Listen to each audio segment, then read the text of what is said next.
Bonjour, je suis Anne Jardin. Nous sommes ici sur le domaine du Cerza Safari Lodge.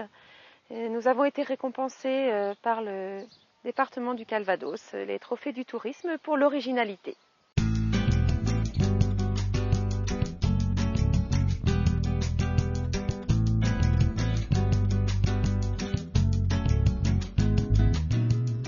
L'originalité, c'est notre concept, c'est l'hébergement au milieu des animaux. Les gens sont ici et tout autour des habitations, il y a des petits kangourous, des petits cervidés, qu'on appelle des moonjacks, et puis il y a ce plan d'eau avec les pélicans, de nombreuses espèces de petits canards.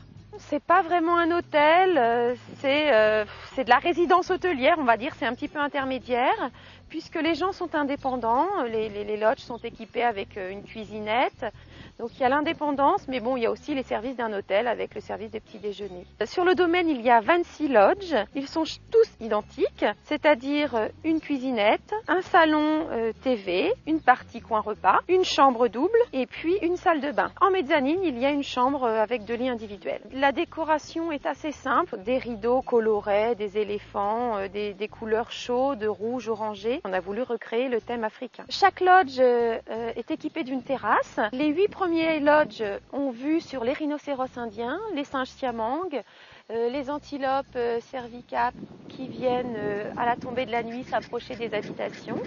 Et puis les autres lodges ont vue sur le plan d'eau avec donc les pélicans frisés et les autres oiseaux. Les yourtes, donc ce sont ces habitats typiquement mongols qui sont des tentes mais avec un plancher, des vrais lits en bois et des vrais matelas à l'intérieur et qui sont complémentaires aux lodges, qui sont à des prix plus accessibles, donc ça correspond à une clientèle différente. C'est surtout des séjours week-end ou milieu de semaine. Bon, on a quelques personnes qui cumulent pour faire des semaines entières. Le but, c'est effectivement qu'ils puissent visiter le pays d'Auge, parce que d'ici, c'est un point extraordinaire pour aller sur la côte fleurie, sur Lisieux, dans les terres, la campagne. On a toute une offre au niveau de l'accueil où on essaie de proposer un maximum de sites à visiter. On a essentiellement une clientèle familiale, donc des familles avec des jeunes enfants. Pourquoi ? Parce que les animaux, c'est vraiment, on se rend compte que les gens aiment de plus en plus, sont de plus en plus attachés, un retour aux choses simples, un tourisme écologique. Pour le Safari Lodge comme pour le parc, on travaille sur tout ce qui est développement durable. Donc quand on a construit les lodges, on a fait très attention à utiliser des bois locaux, pas de bois exotiques. On a mis des panneaux solaires sur les toits pour faire le chauffage de l'eau. On a donc développé dans les lodges des petits panneaux pour être éco-citoyens, dans la salle de bain, dans la cuisine, la télévision, etc.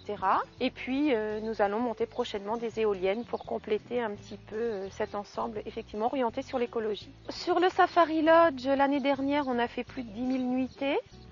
Sur le parc, c'est 260 000 visiteurs l'année dernière.